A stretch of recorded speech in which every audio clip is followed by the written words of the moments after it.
Salam satu hobi, salam satu air buat teman-teman, sahabat Reza Ornamental Fish di mana aja berada.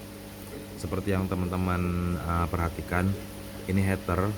Jadi heater ini adalah salah satu peralatan yang kita gunakan dalam memelihara ikan hias. Jadi sebagai pendamping pemeliharaan ikan hias guna merawat kestabilan air. Jadi selama ini media akuarium. Jadi setiap video-video saya juga sering membahas tentang heater, hanya tidak detail. Dan kita juga sangat dianjurkan sekali untuk menggunakan heater selama pemeliharaan ikan hias. Nah, di sini di video ini saya akan bahas detail tentang fungsi-fungsi dari heater.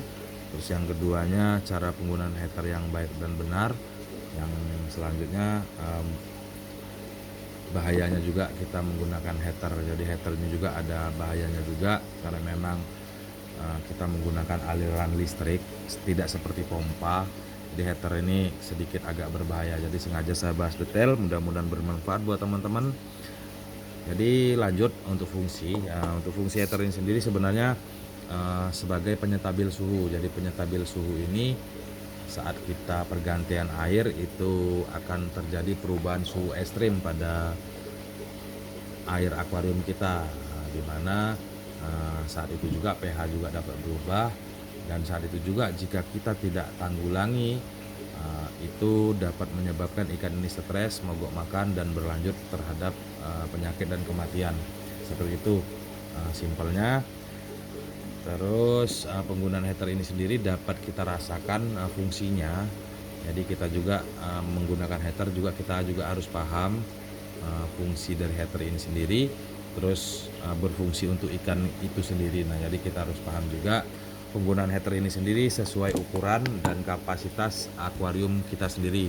Nah, seperti ini 50 watt ini saya sarankan maksimal 60 cm penggunaan akuarium, media akuariumnya. Terus 75 watt itu 60 sampai 80 cm, dan 100 watt itu penggunaan akuarium 80 sampai 1 meter. Itu yang saya lakukan selama ini. Karena apa?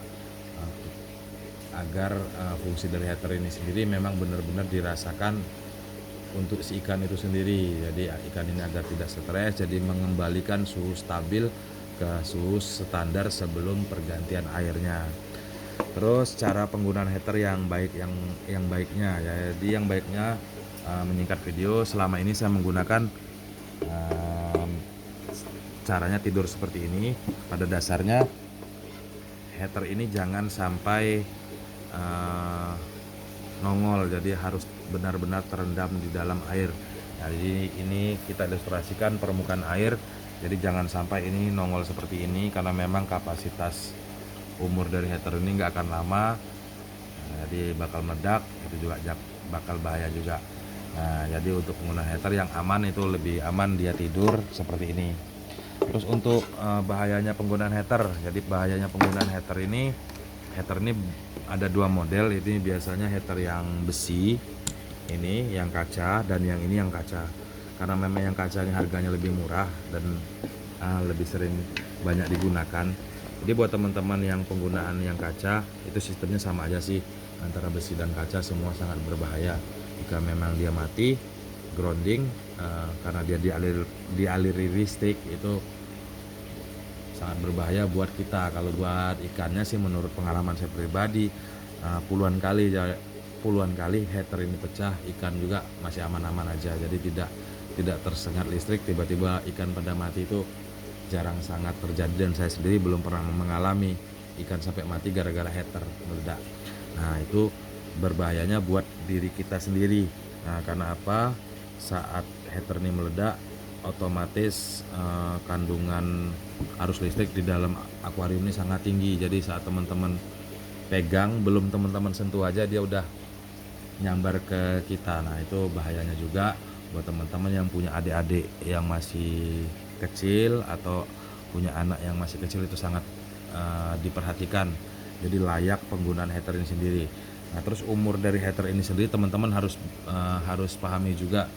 Jadi kira-kira heater ini udah tidak layak pakai, jangan dipakai lagi. Terus penggunaan heater ini sendiri, kalau yang saya jalani selama ini. Jadi penggunaan heater ini sendiri saya gunakan dalam pemeliharaan baby-baby saja.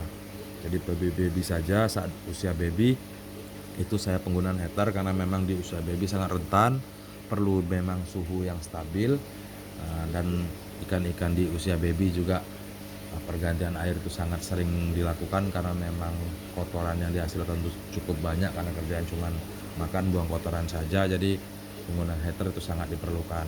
Nah, saat usia baby ini udah mulai agak sedikit besar, mulai tahan terhadap perubahan suhu, itu langsung saya copot perlahan-lahan. Jadi nggak langsung saya cabut, jadi saya copot perlahan-lahan. Dan untuk penggunaan heater selanjutnya itu saya gunakan saat ikan ini sakit seperti kena jamur, seperti terluka luar, white spot, dan penyakit-penyakit lainnya. Itu dalam masa-masa karantinanya saya menggunakan heater karena memang menjaga luka-luka white spot itu tadi tidak berkembang. Jadi bakal menjadi lebih parah karena suhu yang sangat rendah itu dapat mempercepat penyakit itu pada ikan kita sendiri. Nah, jadi selesai ikan itu kembali sehat semula, itu heater saya tidak pakai lagi. Nah, jadi sedikit pembahasan saya tentang heater, mudah-mudahan bermanfaat buat teman-teman. Mungkin teman-teman kurang paham bisa diulangi kembali. Jadi mudah-mudahan bermanfaat buat teman-teman juga. Bebaslah di kolom komentar di setiap video saya selalu mensupport teman-teman yang nonton video saya. Apa yang kurang mengerti bisa tanyakan di kolom komentar selagi saya senggang, dan itu menurut pengalaman saya pribadi pasti saya akan buatkan video buat teman-teman. Jadi mudah-mudahan sedikit bermanfaat bahasan saya. Salam satu hobi, salam satu air, salam Reza Ornamental Fish.